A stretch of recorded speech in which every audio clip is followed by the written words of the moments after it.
how to grow your first 1,000 followers on Instagram. I used my content to serve that community, and then by serving that community, I attracted more like-minded people. I started to get a bit of momentum from the algorithm. It knew that I was an active user, started pushing my content a little bit more as well, and I actually see a big uptick in my growth then. The biggest thing that helped me when I was first starting, I don't really do this as much anymore, but when I was first starting this account, I would...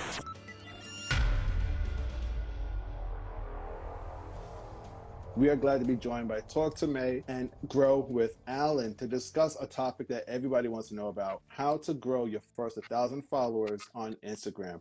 And that does not limit if you already have 1,000 followers. The information we will share today won't affect you. You can still take a lot of these strategies and tips, even if you have 5,000 followers, 10,000, or 100,000. The strategies that we're going to share focus on just growth, just in general. But we want to make sure that we're talking to a lot of people that might be struggling a little bit in their early stages on Instagram. So we're going to lead into that question right now. Which strategy would you recommend when asked how to get your first 1,000 followers on Instagram? I have a little bit of a different take on this than a lot of people. When I started on Instagram, I immediately felt like content alone wouldn't be enough.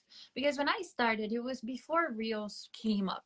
And I thought, I need people that already know my credibility or have some sort of connection with me to follow me first, to give me that boost of engagement, to give me that boost of real community building, because we have something in common right away, right? So what I did was I became known in my town, in the small business community, while I was growing my Instagram page, actually even before I was growing my Instagram page. And then when I grew my Instagram page, I just kept pushing and pushing more inside my community to become more and more known.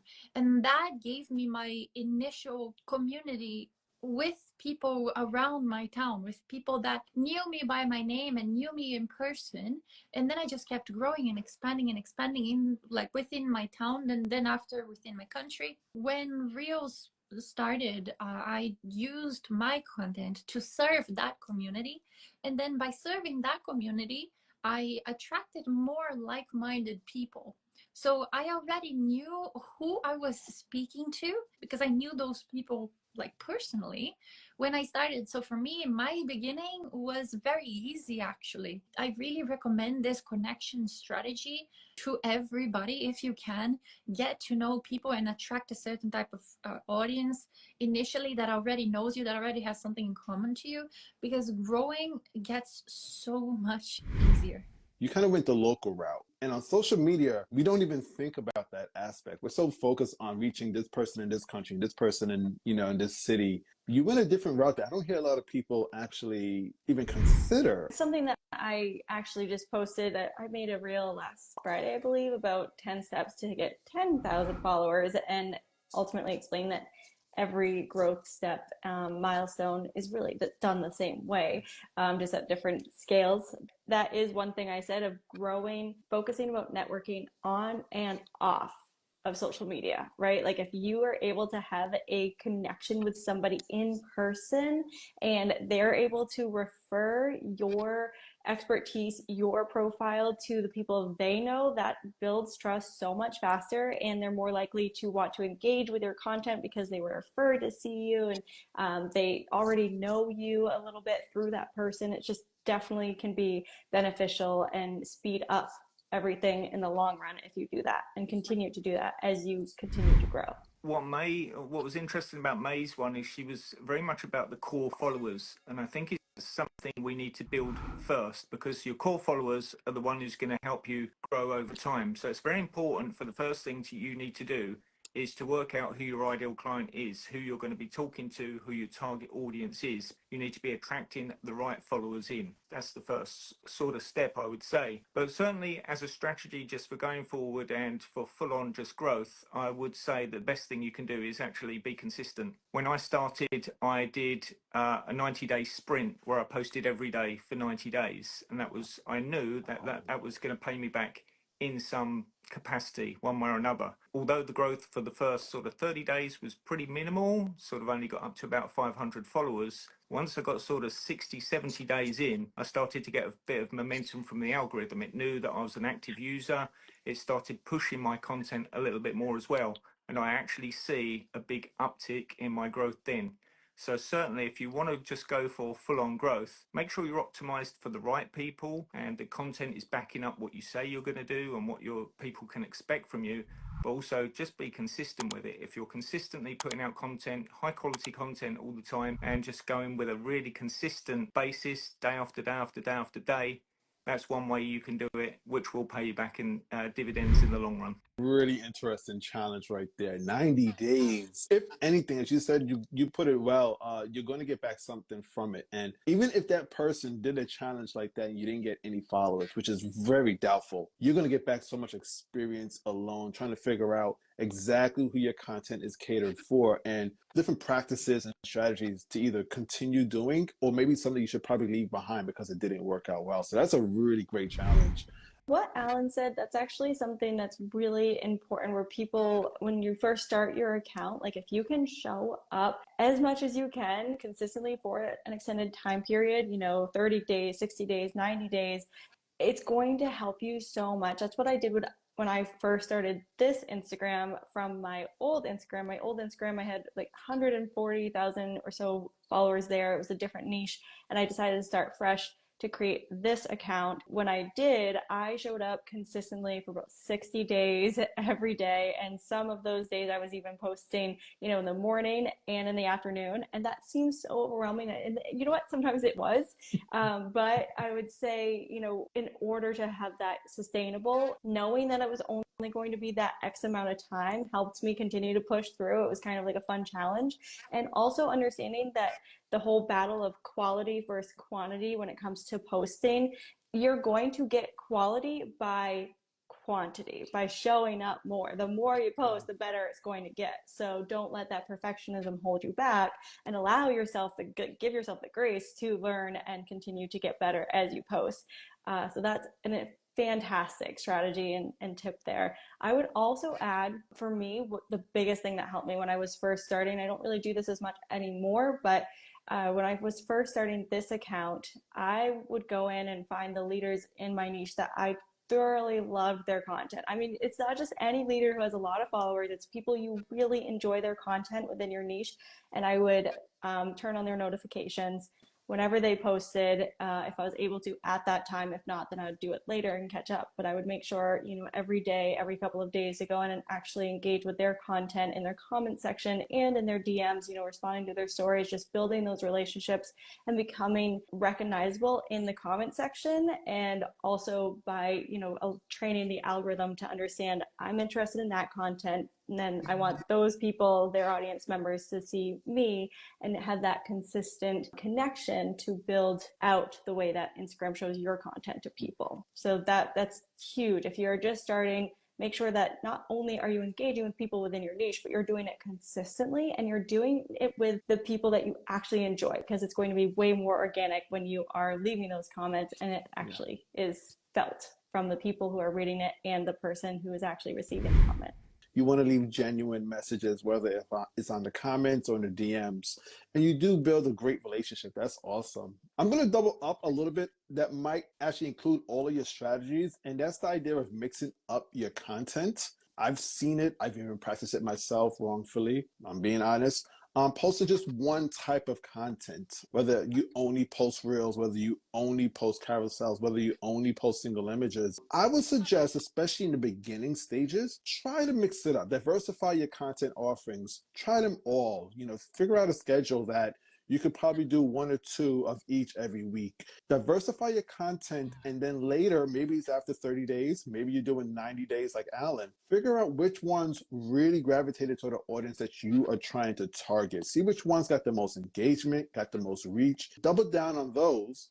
And maybe there's a few other type of content formats that didn't hit as well as you wanted to. You can either drop those or figure out ways to improve it in a better way that your audience might like it. I think that diversifying your content and even trying other things outside of those that are on the feed, whether it's an IG Live, IG Stories as well. There's so many different content formats on Instagram. Try them all. but I wouldn't say do them all ultimately at the end. Figure out which ones your audience wants, which ones you are happy creating. If you don't like reels, don't let your audience dictate the fact that you should create reels, because you're not going to like it and you're going to absolutely hate doing it. And then you're not going to be as consistent with your content offering. So I would say diversify your content and see what sticks and lands. I think we shared a lot of great tips in regards to how to reach your first 1,000 followers. And like I said at the beginning, these strategies and tips that we shared, they're not only applied to just reach your first 1,000. You can do this whether you're reaching 5,000, 10,000, 100,000. These tips are, I like to consider them evergreen. They will always work. They're not hacks. These are tried and true strategies and tips that's going to work for you guys. And I hope that you guys, like I said, were taking notes, because they're going to work out for you. I would love to see what you guys come up with at the end of this. I hope that you guys appreciate that conversation about how to grow your first 1,000 followers.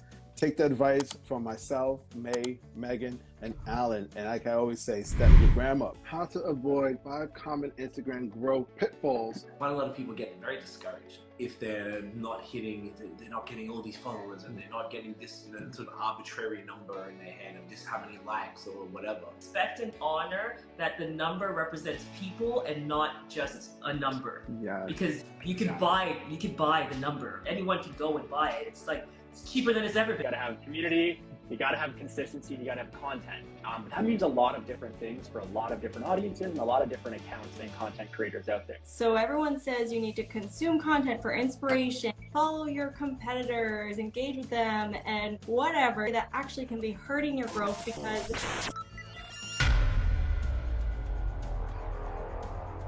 And today we have High Season Co. joining us, as well as Lucas O'Keefe, to discuss how to avoid 5 common Instagram growth pitfalls that unfortunately still so many people fall victim to, and they take part in certain things that we want to help you guys get away from. I'm going to go to you first, Lucas, in regards to this question. Yeah, the one that I want to point out is what I call posting for the sake of posting.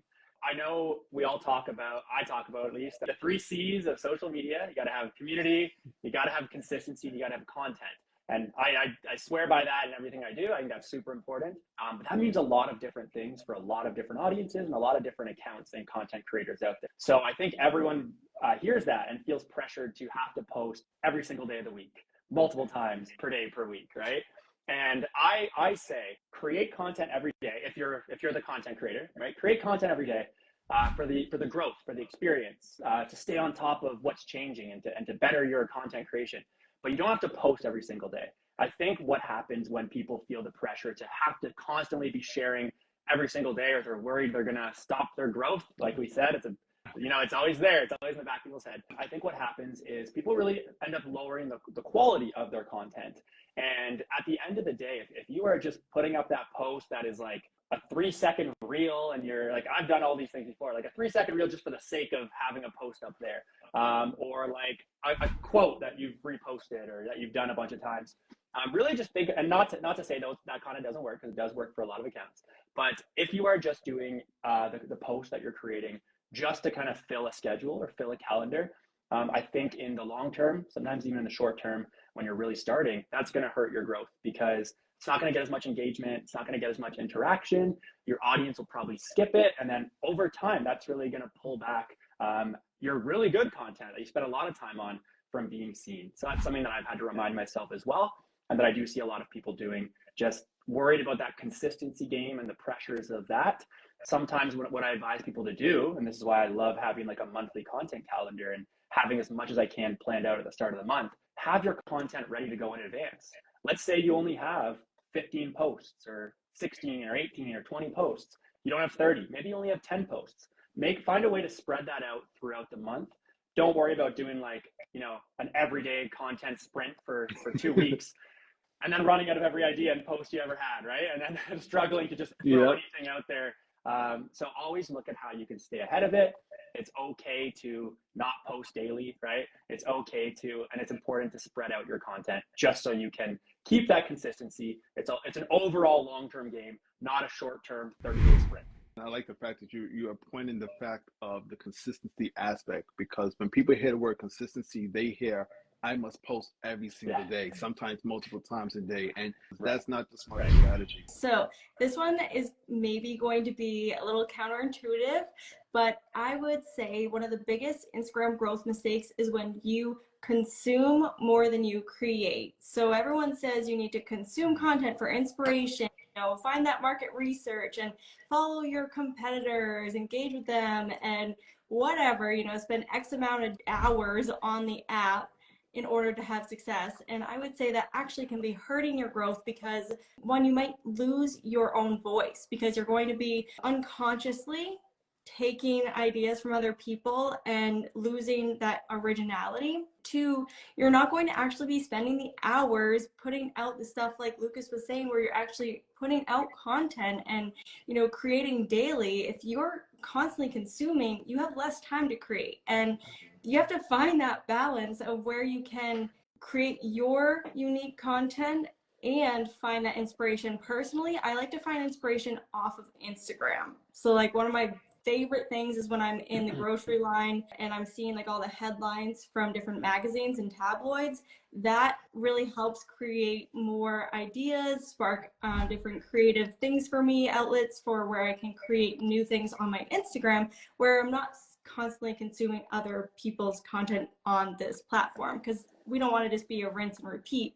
Yes, we want to find that inspiration and see what works well, but I personally think it's important to kind of schedule that time in and not do it every single day. That would be one of the biggest mistakes I see, is when people are consuming more than they are creating. In our community, we find a lot of people get very discouraged if they're not hitting, if they're not getting all these followers and they're not getting this, sort of arbitrary number in their head of this how many likes or whatever.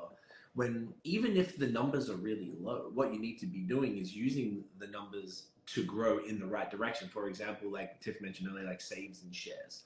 So if you're looking at those, and even if you've got one post that's got 3 and all your other ones have none, you're like, all right, well, maybe I'm onto something here.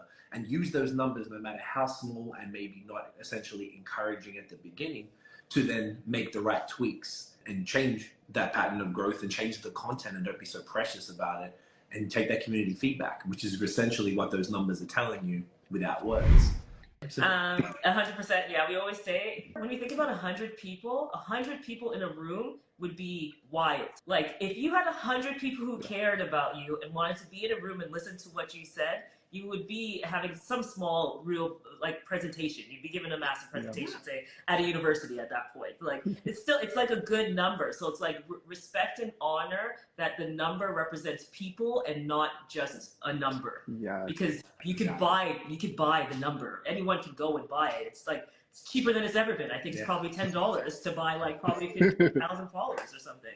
But in the end, it's always the community, it's always the people, and that's what matters more. Because, as we head into more AI and all that stuff, I think we will start understanding how important it is to make human connection. Big fan of the community aspect. And then I would say another side, and that follows, even we're talking about 3 C's, we live by these C's too. And content is a huge one that we focus on too. So I'd say a large Instagram mistake that we see is not being intentional and honest about the content that you're creating. And this is in many ways. So one side of it is actually like what the content is. Does it ladder back up to the pillars that I've created for my business, knowing that these pillars represent my goals? So in the end, it's like every piece of content I create should ladder back up to a goal that I'm executing on. Otherwise, I'm just creating to create or posting just to post. And that doesn't make sense. Everything we do in business, right, and every step we take in life is a vote for the main goal that we have. So you have to always be thinking about that. So whenever we post, it always ladders back up to a content pillar. It always ladders back up to an objective. And then when we're thinking about, okay, the content pillars, those are set, is this an objectively good piece of content? Because there is some objective cues in content. So am I putting out something that is high res, first of all? Like, is it high res? If it's a reel, is it a 9:16? Is this objectively looking good based on what I can see out in the market too? And then in addition, is what I'm actually delivering something that's valuable to my target audience, which means I know my strategy, I know everything and why I'm doing it, and I know this means something to them. And then that's what you're creating. When we're creating, we're always thinking about the person that's on the other side, and if it's a valuable piece of content that they're going to take away with them. Otherwise, we will not post it. So that's just it every time. Otherwise, it needs to be tweaked. It needs to be adjusted because then it doesn't make sense. So I think following your strategy is so key. And if you're not doing that, you're not going to really see true results. Or if you see results, you're not going to be able to understand why, which means you're not going to be able to replicate it, which puts you in a worse position, really. So really being intentional and honest is the message I really want to share on that side. Think about your own content. A lot of people might not really, it's a hardest part to get over. Might not actually understand where their content is sitting at. And then they start getting romantic and precious about it when it's not. It's art, kind of, can be, but it's also content. So just take the cues and adjust. Yeah. Social media is kind of about experimenting and figuring out what works and what doesn't, and that's where the science behind it really lies. I love that. I'm going to go to my last tip in regards to a growth mistake that I want everybody to avoid. And Tiffany kind of teed it up a little bit. You kind of mentioned it, the idea of buying followers. Now, this is 2024, and I didn't even think I would have to mention this, but to this day, I still come across accounts that you could easily identify that there's something wrong. The math is not mathing. When you see that their content has, you know, maybe 10 likes and they got like 10 million followers, there's a disconnect. And it doesn't make you look good. The idea of having that many followers and engagement being so low, it does more harm than good for your account. And I think that we really have to stop listening to these DMs that we get all the time that said that they could help grow our account and trying to keep up with other accounts in the industry because we think that they have X amount, that we should have that too. Listen, grow at your own pace and you start to engage and develop a true community. Even if it's at a slow pace, you're still able to actually manage your business, engage with others. You get to know people on a first name basis because you grow at your own pace and you're not focused so much on just the numbers. I'm not buying followers. If I bought followers, this IG Live would be empty. Those fake followers are not joining an IG Live. The community aspect that everybody's talking about is one of the 3 C's. That is so vital. And if you fake it, people will be able to identify it. And not just potential followers, potential business that you might end up having an opportunity. And when they look at the numbers, it's not going to work out in your favor. So please stop that whole buying followers nonsense. Delete those DMs and just move on and just grow at your own pace. Well, we just spoke about 5 incredible ways for you guys to avoid these pitfalls, these Instagram growth pitfalls that some of them are completely outdated and some of them is just from bad advice. But nonetheless, if you avoid these pitfalls that we are speaking about and grow the right way, the organic way, with strategy in place, you guys are sure to grow. So I hope that you guys were able to take everything and hopefully put it into place and the plan and move forward with it. And like I always say, step your game up. How do you use Instagram Insights to build an engaged community on the platform? You cannot build community if you're talking at them. You have to be talking with them. And so it is those engagement metrics. It's the likes and the comments that help. Some people will say, well, my comment section's looking a little dry, it's a little thirsty, you know? If that's the case, what can we do? Would you engage with this type of content? Would you leave a comment? You know, that's my challenge. It's not always about what's going to bring me the most income. It's more about building that community to be able to build a trust to eventually get that income from it, and all about that connection.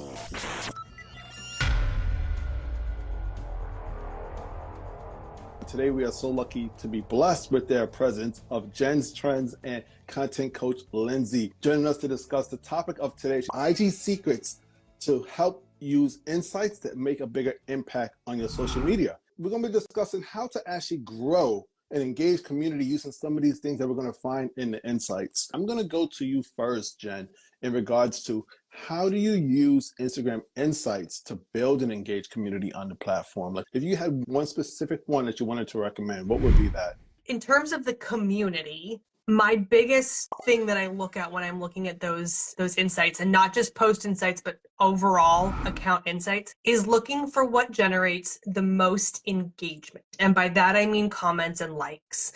So while I care about the clicks, while I care about the reach, while I care about, you know, the profile visits and all these other things, if I want to build a community, they have to be participating. And a lot of my community are lurkers. You know, I get 200 likes on a photo. That's a small fraction of my total followers, but it helps give me an indication of who is actively participating with me. For stories, it's slightly different. It would be, but similar, right? It's the comments, it's the replies to those stories, not so much the likes, but the comments, the engagement. Because if you want to be building a community, it's the dialogue. And that's why if people leave comments on my posts, I would say like 90+% of the time, I respond to that comment.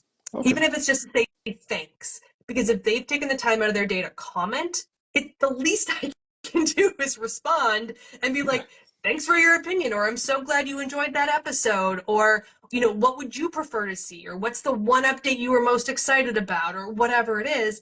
You cannot build community if you're talking at them. You have to be talking with them, right?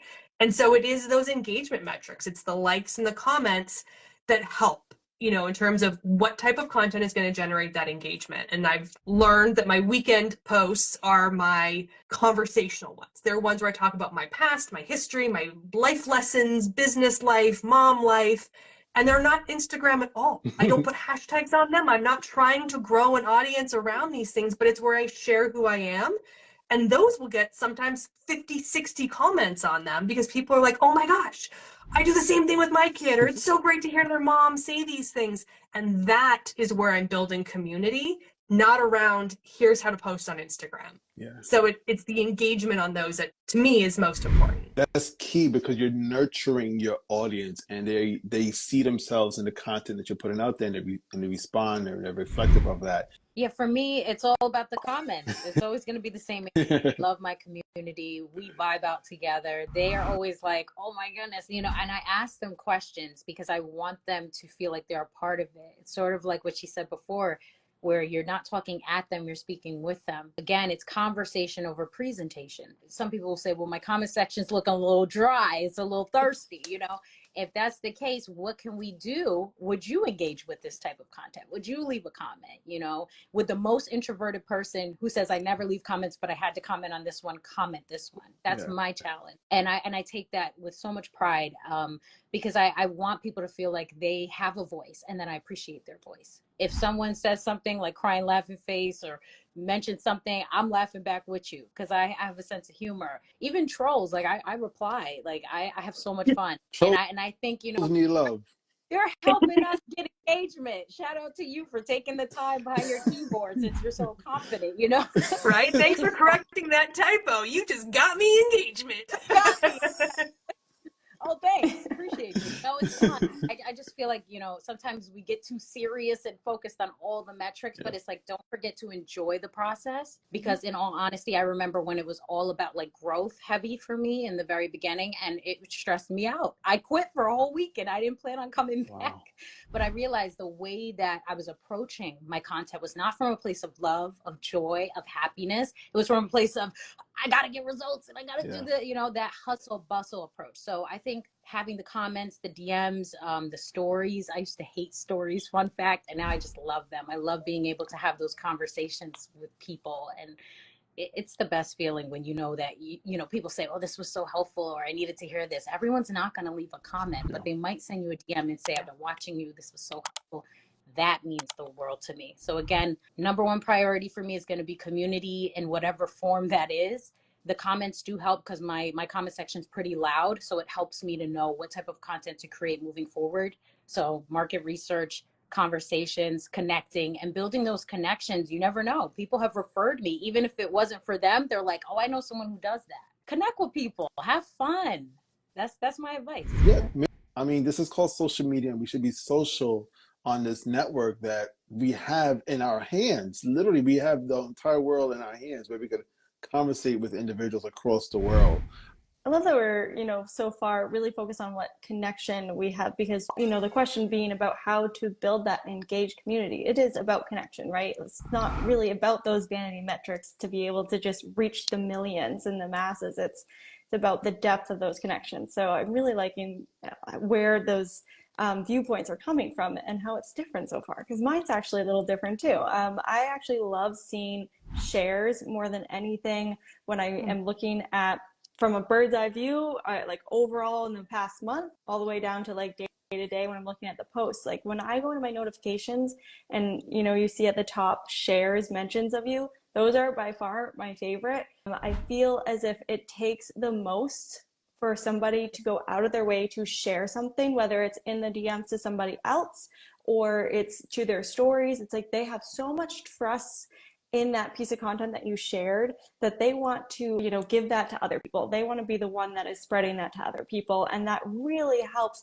one, build that connection you have with the person who's sharing, because I always do my best to go in and, you know, have a communication with them after, you know, thank you so much for sharing. Like, it means the world, like just connecting with them in the DMs, but it also helps you reach their audience and bring those people into your space. And it's just one of my favorites. Like, I love shares so much. Even if it is something that isn't necessarily income producing, maybe it's a quote that I shared, like those for me get the most shares.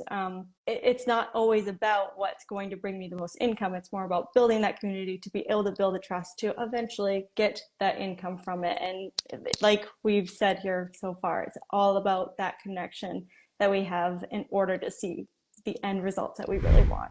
It keeps going back to connections and networking. And I think sometimes we lose track of that, as you guys were kind of alluding to, that we're so focused on those vanity metrics of, you know, we need to get these many followers, we need to get these many views. And that's cool, especially when you have a particular goal. You know, if you're putting out content, there should be some form of goal, some form of action behind it. But I think at the end of the day, whether it's a lead, whether it's just some random person that finds your content on the Explore page, there's an opportunity for you to make a connection, a relation that person might end up becoming a new customer, might becoming a new business partner. I mean, there's so many opportunities on Instagram in regards to just talking to one person, talking to 10, 12, talking to hundreds. I'm going to stare off a little bit. I'm going to move over to a particular content format that I've been paying a little bit more attention to recently. I think we can all say Reels are not performing like they used to. Right. I'll be very hard pressed to find somebody that says, no, my Instagram Reels are performing great. I haven't come across that person in a while. What I have been doing is really been focused, you know, really paying attention to even the small details of my Reels and making improvements along the way. And once again, I've been using the data, the analytics in the Instagram Insights to help me make those transitions, those little tips and changes along the way. So in the Instagram Insights, when you go to the accounts engaged section, there's a little section called Reels Interactions. It breaks down exactly how many likes, how many comments, how many shares, how many saves that you're getting within the time range that you designated. I take those numbers and then I monitor it against next week's numbers or the numbers from last week. And when I see that the numbers are starting to go down, because it gives you a little percentage, I make small changes, whether it might be I changed my reel from being 10 seconds to maybe 5 seconds. There's small changes that I'm making, but I'm basing it all on the numbers that I'm getting from the Instagram Insights. So that's just one way that I'm doing it. That's applying specifically to a content format. Once again, as everybody shared on the screen, it goes back to networking, because we're reaching with other people with our content, with our DMs, with our IG lives, such as we are right now. We want you guys to pay attention to all of the tips that we just shared in regards to the strategy. A lot of people don't even pay attention or even know that they have this type of information in the Instagram Insights. So take a lot of this information that we shared and move forward. And as I always say, step your gram up in the best way. Put this on your to-do list of finding like 10 to 20 that you truly love their content, because we're not just following people who have hundreds of thousands of followers just to hope that we get visible in their audience. That's not what we want. The ultimate goal with doing this strategy is to be able to add to the conversation. So whether that's in an Instagram live or on their stories and you're responding to them in the DMs or on their posts and in the comments. And that by far was the biggest reason why I grew. It was not a viral post. It was not consistency, which yes, those help, don't get me wrong. And those can be a fast track, I guess you could say.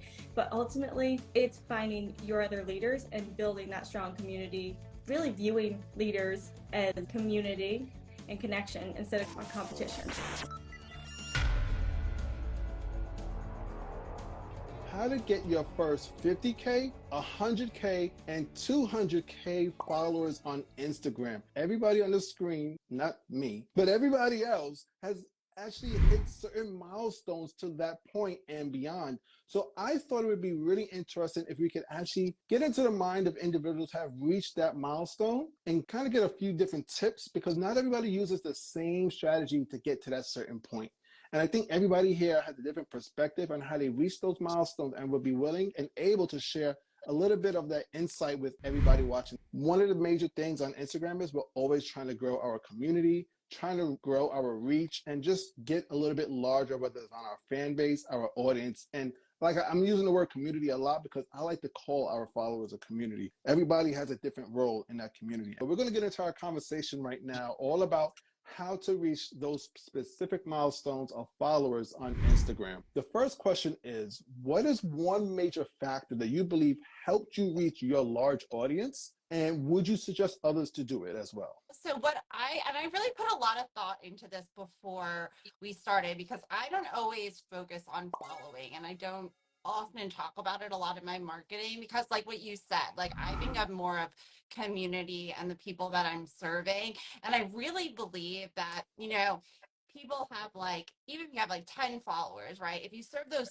10 people well, by serving those 10 people well, you're naturally going to grow. You're going to attract more like people. You'll find more of that following just by serving well. So for me, that's like always how it starts, is really putting out the content that's really going to serve my audience well, to really make it something where they feel like they could walk away and actually achieve something after they read my content. I've really tried to make it actionable step by step. I use a lot of examples, and I try to bring them into the conversation. Are you struggling with this? Oh, do you have this problem too? Like, however I can help them. And then I just try to create like a really clear picture for them of like, this is why something is that way. And there's like even if there's a couple of different ways to do it, like I will help them prioritize their own content marketing, rather than saying like, if you do this, you could have 50,000 followers.